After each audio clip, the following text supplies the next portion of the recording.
Thanks for having me, Greg Melling. I'm a digital experience expert. I've been in the business on the CGI side and computer graphics since 2000. Prior to that, as you mentioned, Mark, I spent time in the automotive design field, actually, where I got early exposure to the 3D design tools, working in my 20s on Alias and those tools, where I really started to deeply enjoy working in 3D, building up, rendering and CGI, and how we've come a long way from those days. A little bit.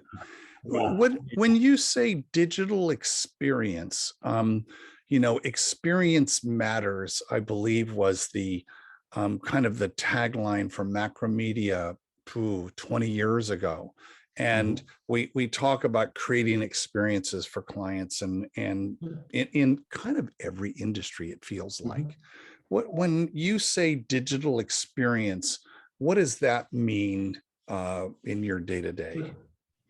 Yeah, so I think if I think about, the digital tools that are out there, if I think, if I talk about creating images and music and 3D and immersive in real time, really all of these are now are more experiential content, basically. So, I'd say we've moved beyond just delivering pictures and music and media, and now like holistic, curated, experiential experiences. And those are being delivered, we'll say, in lots of formats, right? So not only online, but also mobile and now immersive. And so I've had the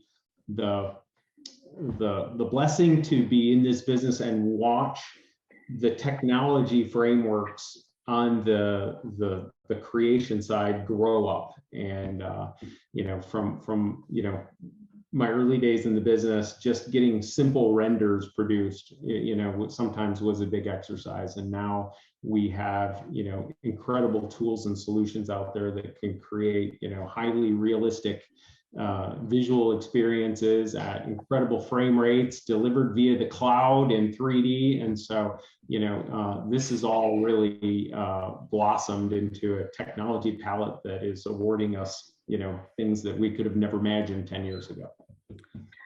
When we think about the things you and I have seen and been witness to, it just reminds me of the old, adage of, I walked 10 miles in the snow to get to school. And I like to say, we were around when pixels were this big. My Atari had 198 pixels and I used every one of them.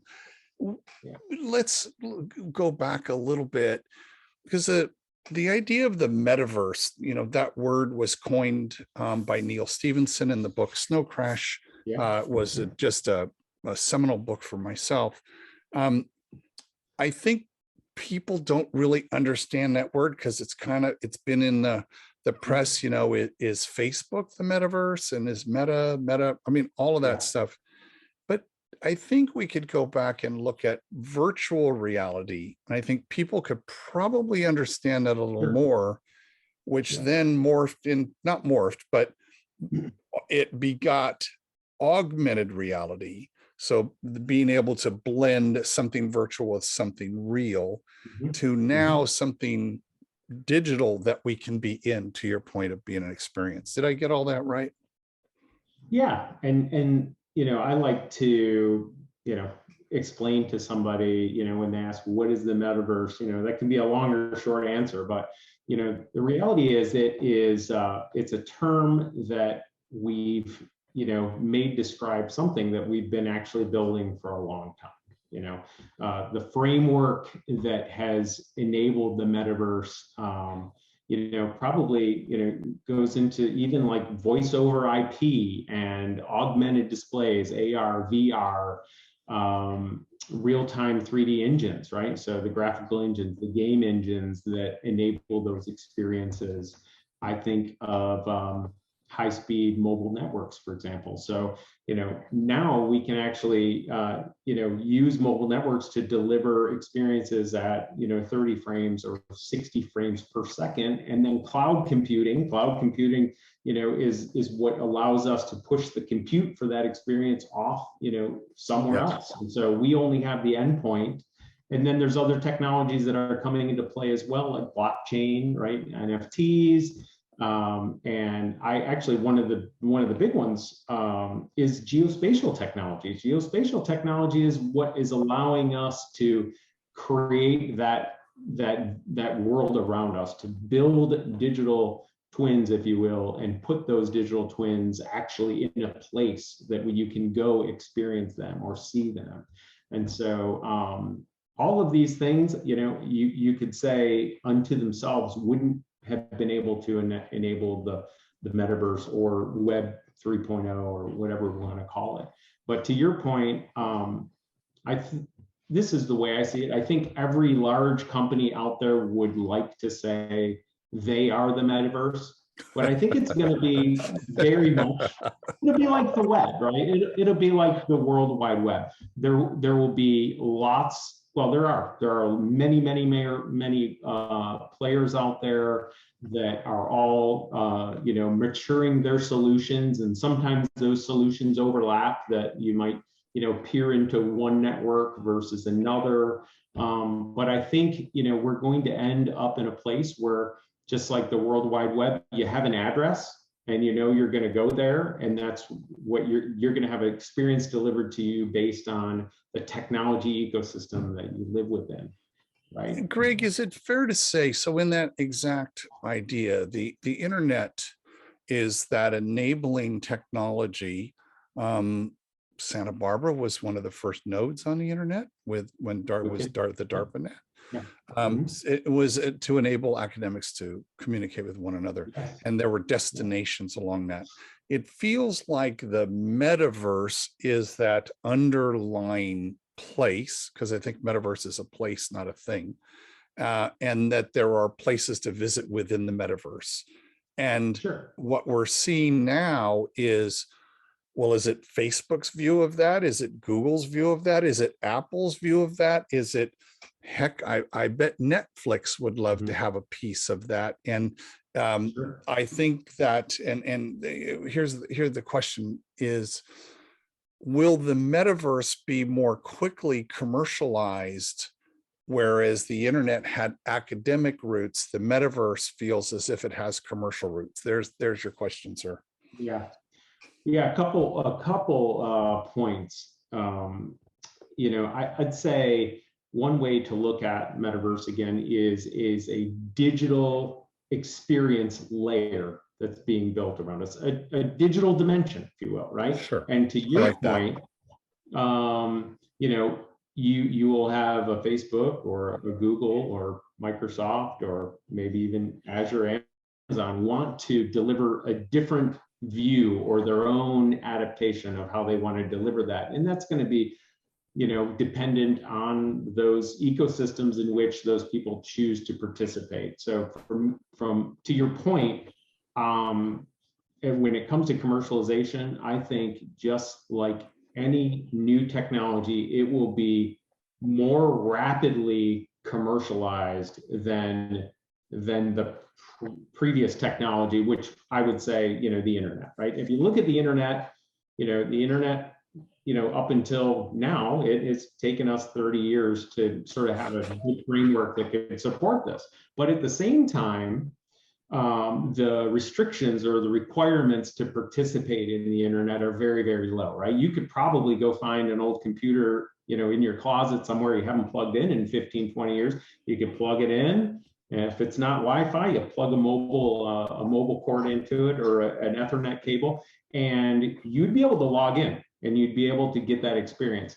Now with the metaverse, again, this is experiential content, right? Now you have, device restrictions, you've got the mobile network restrictions, you've got the engine, the underlying engine, and you've got the content So all of these things have to function, harmoniously to deliver an experience. So it's far more complex, right? One of the things that's a challenge ongoing are issues with latency, right? So if you want to be immersed and you want to be in a virtual reality environment, latency is a problem because you can get sick and you've got frame rate issues. You don't have any of those issues with the internet, because that old computer can render a web page and you'll wait for it.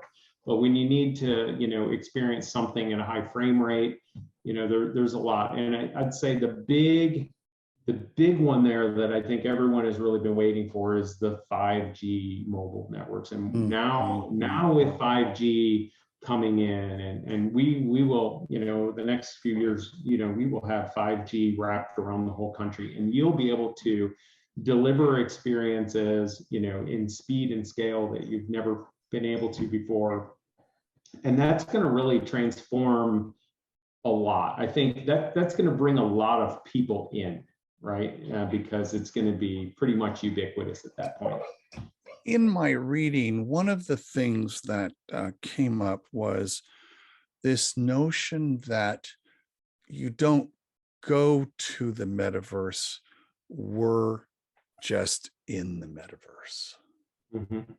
So right now, our entry point is I'm wearing an Oculus, or I have to do something where the early view from Stevenson was we were just in it. That's all of our relationships, the way we work, everything we did was in this digital world. Yeah. That feels a little far away, not far out. Doesn't feel far out at all, but maybe far away. I think if you look, and I can kind of answer this from another angle. So I think of computing, right? So, the first real computing, paradigm was, these mainframes, these large mainframes, and everything was hosted, and that was pretty much all we had for 30, 40 years. And then the personal computer and home-based PCs and these self-contained, and then after about 15, 20 years, now the phones, mobile phones. And in like 2015, 16, we really started to see that more entry point into the internet was happening from a mobile device versus the we'll say the console computer. And now take it one more step, right? So now let's look at the metaverse or spatial computing as the fourth wave of computing. And if you look at spatial computing, imagine that you are spatially surrounded and solving problems of compute based on systems that are where you are, right? So I actually don't think it's far-fetched to say that that is not going to allow us to sort of function from within the computer. I actually, we talk a lot about head-mounted displays, these immersive HMDs, but I like the augmented reality of a tablet that is a window that peers into the digital dimension, right? So I think we're just starting to kind of understand the potential, right? And I think of younger people, as this technology matures, they won't think of the internet or the metaverse as the thing you have to go to. They're just going to live with it around them all the time. They're just going to kind of take it for granted and participate as they will, right? My grandkids are digital natives. I'm a digital immigrant. And you reminded me of a conversation I had with Doug Trumbull, who did 2001 Space Odyssey back in the day. And he was, very, very much ahead of all of us. He was talking about retinal display. So being able to do these kinds of things, so you have to start thinking. I mean, it's very interesting for me. I love all that. I want to have a more philosophical conversation for a little bit. Sure. When I think about books and movies like Ready Player One, Ready Player Two, which is probably the best instant Yeah. realization of what that world could be like. Yeah. It completely captivated me, especially Ready Player Two. When I mention that to some people, they take a very dystopian view of the impact of this technology on us culturally. And then there's others who take a very utopian view of that. Where do you Yeah. weigh in quickly on that? I actually think, if you go back to Neil Stephenson's book, Snow Crash, it actually had kind of a dystopian reality as well, right? Yep. As well. And then, I really, going back to Ready Player One, I actually went after we'd spoke a little while ago. I rewatched it because I watched it with my son, and I had to think about that book was written. I think it was written in like 2011 or something like that. The original adaptation. So the thought, and then how Spielberg took what was Klein's interpretation and interpreted it, was pretty amazing. And all of this happened before we started to first see consumer head-mounted displays. So, I think it was pretty fascinating adaptation of technology to story and where we could be. I will tell you this. This is sort of what I see. People are using the virtual world and the metaverse, call it what you will. They are building personas of themselves that embody the wants and needs that they probably can't have all of in the physical world, right? So, and I don't know what that means, right? And so, but I can envision a time and place where you start to, kind of spend more time in your virtual world and really loving all that you have, that you could spend a lot of time in there and maybe get a little disconnected from reality. I mean, if you think about gamers, I actually, they say, I was reading some very interesting thing. They said 3 billion people on the planet identify themselves as gamers. Yep. That's like almost what, 40+%. But gamers will spend an immense amount of time, in that experience. And so it's not a far reach to see that, some people are just going to prefer to be there because its reality, its digital reality might be a little better than what they have outside. Greg, one of these days I'll be doing my TEDx conversations with the digital Greg. The digital Greg, yes. I'm waiting for that. That's one Zoom feature that I wouldn't mind having, a little, younger, more exciting me that I could just kind of the Jetsons, right? Something like that. So